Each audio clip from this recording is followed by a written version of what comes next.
Inspirez en avant, soufflez, tendez en arrière. Dans un centre de rééducation professionnelle, Gérard suit un stage de remise à niveau avant une formation en informatique électronique.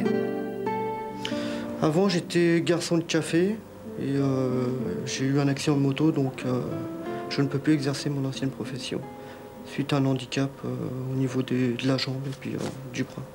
Donc c'était un métier très, très varié, quoi. On voyait beaucoup de gens. C'était un métier qui me plaisait, quoi, en amont. C'était très, très plaisant. En allant travailler un matin, j'ai été renversé par une estafette. Puis je suis tombé en moto et puis voilà. Disons que j'ai eu une vertèbre de cassée dans le dos. Donc c'est d'après, enfin je suis pas sûr de ça, mais il y a les nerfs qui passent, donc qui vont aux jambes, tout ça. Et apparemment il y aurait eu ce nerf-là de toucher qui m'aurait occasionné donc une paralysie. Je ne pouvais plus bouger la jambe, quoi. Puis ça me pose un handicap au niveau de la marche, au niveau de la station debout, au niveau de pas mal de choses, quoi. Donc garçon de café, on est toujours en train de marcher, de courir, donc là c'est terminé, quoi.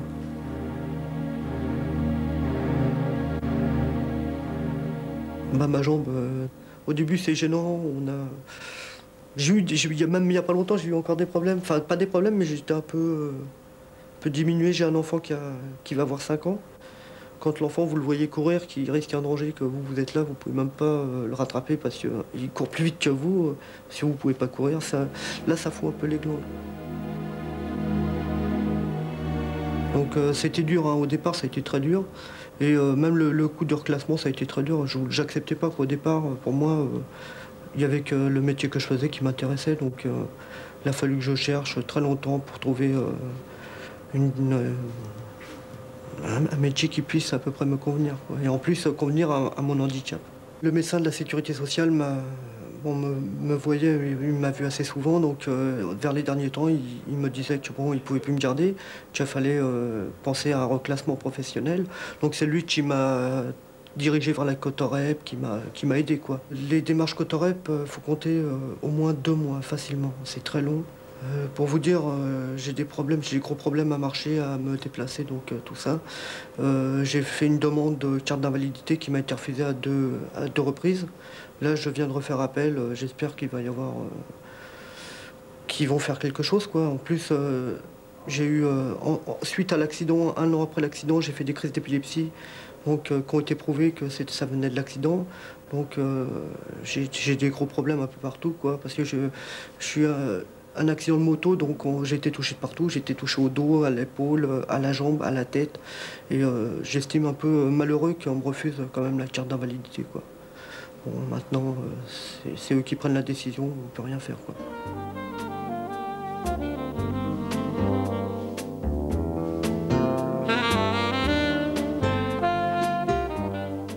L'AFPA a envoyé un dossier à la Cotorep comme quoi qu'il fallait que j'aie un reclassement, une remise à niveau du moins. Et la Cotorep a accepté, a accordé et a envoyé donc ma prise en charge à Jean-Pierre Timbaud. Jean-Pierre Timbaud m'a contacté pour discuter avec moi et donc convenir de la date d'entrée. Ici on nous a proposé, au départ on a un bilan pour voir le niveau qu'on a et suite à ça on nous fait progresser sur les lacunes que nous avons, quoi. J'ai choisi de faire un stage en informatique électronique, donc c'est très basé sur les maths, donc je pousse très fort sur les maths. Pour moi, personnellement, je pense que c'est quand même un métier qui aura de l'avenir, de toute façon, l'informatique. Tout est basé sur l'informatique, donc informatique, ça comprend l'électronique, ça marche avec l'électronique, donc pour moi, personnellement, je ne suis pas... Enfin, j'ai de l'espoir, j'ai de grands espoirs, donc maintenant, j'espère ne pas me tromper, quoi.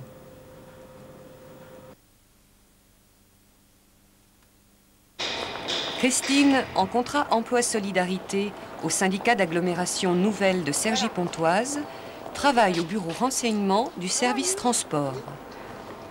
En fait, c'est pas exactement l'orientation que j'aurais choisie à 14 ou 15 ans. À cette époque-là, j'étais passionnée par les chevaux et bon, j'avais opté pour les chevaux de toute façon. Et j'ai commencé à travailler effectivement à Toulouse dans les chevaux de course grâce à une annonce que j'ai trouvée dans un journal.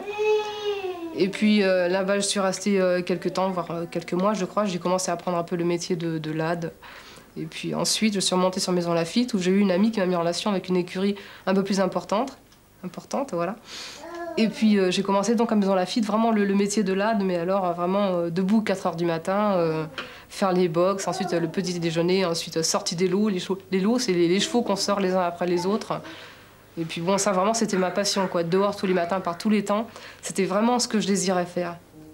La nature, les chevaux, la pleine forme, c'était vraiment... C'était extraordinaire, quoi, pour moi, à cette époque-là.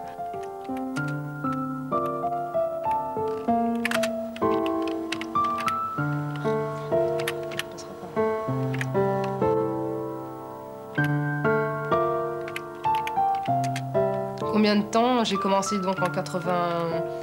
J'ai dû commencer en 81, il me semble, jusqu'à 1986, date à laquelle j'ai eu un accident, qui m'a donc réduit, si je peux dire, enfin qui m'a donc transformé ma vie. Donc c'est à cette date que je me suis retrouvée dans une vie d'handicapée, donc c'est-à-dire que j'ai changé complètement de contexte. Là, donc ma vie a complètement été orientée dans un axe vers une différente orientation, si je peux dire. Et là, il a fallu reprendre tout à zéro, c'est-à-dire que la vie a recommencé tout à zéro. C'est une nouvelle naissance, quoi. Voilà. Et c'est un peu dur à saisir, ça, je pense, pour une personne valide. C'est-à-dire qu'on vit 2 fois, moi. Moi, j'ai l'impression d'avoir vécu 2 fois. Une vie normale, pendant laquelle j'étais bien, confortablement installée dans cette vie-là. Je faisais du sport, je montais à cheval, je faisais du judo, etc. Il y avait un tas de choses qui allaient bien. Je pouvais courir dans la campagne, faire du vélo, bon, tout allait bien, quoi. Et ensuite, il a fallu redémarrer une autre vie. Alors, il a fallu réapprendre à marcher, s'accoutumer à un fauteuil roulant que je n'avais pas vraiment demandé, quoi. Comme la majorité des personnes handicapées qui étaient dans ce centre. Et puis, bon, petit à petit, c'est revenu, quoi. On apprend à accepter un petit peu son nouvel état, à redémarrer. C'est vraiment une renaissance, quoi. Saute, saute, saute, saute. Voilà, c'est bien. Aïe, qué bonita. Oui, oui, oui, aïe.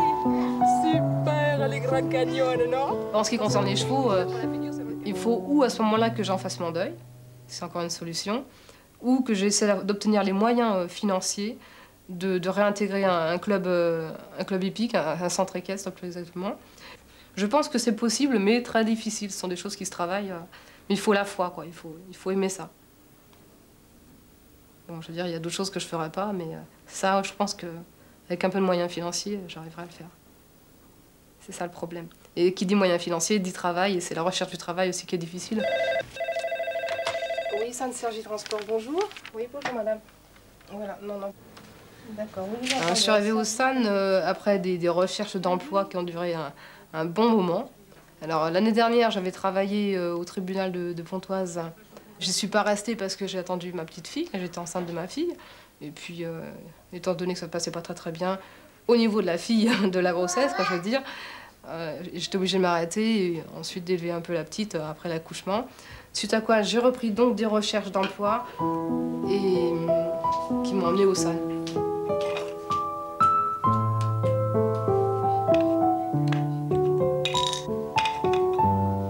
Ben non, l'avenir c'est aujourd'hui malheureusement. Et l'avenir c'est peut-être même hier, hein, ce que j'ai fait déjà hier, dans un certain sens. L'avenir c'est aussi les formations en informatique ou autres que j'ai pu faire jusqu'ici. Si ça peut servir, mais ouais, tant qu'à faire, je pense que ça peut servir. Je pense qu'il vaut mieux s'en emparer, quoi, pas laisser passer l'affaire. Mais bon, ça, pour ça, je suis sur le même plan que n'importe quel valide. Hein. Bon, mis à part qu'il va peut-être falloir forcer davantage la dose au niveau des recherches d'emploi. C'est peut-être à ce niveau-là. C'est peut-être se bouger soi-même, c'est peut-être ça surtout qui est plus difficile. Parce qu'en plus, on a moins de facilité. Alors, il y a les problèmes matériels aussi. C'est qu'à valide, pour faire des recherches d'emploi, elle est beaucoup moins, comment dire, limitée. Moi, il m'est arrivé de faire des recherches d'emploi sur Paris, ou alors vraiment une demi-journée de démarche, j'étais vraiment éreintée, j'en pouvais plus. Hein. Parce qu'on a essayé d'être bien nippé, parce que bon, ça fait quand même mieux. Alors, des petites pompes, machin, qui font mal aux pieds comme c'est pas permis. Quand on se promène sur une patte, et là, bonjour, hein. Je vous dis pas le travail. Avec les métros, les bus et tout ça frusquin, c'est une sale affaire quand même. Alors, si en plus vous continuez l'après-midi, et qu'il y en a pour 15 jours comme ça, j'aime autant vous dire qu'on a hâte de trouver un boulot, n'importe lequel, mais qu'on en trouve un. Et bon, le problème, c'est que n'importe lequel, c'est pas toujours le bon, quoi.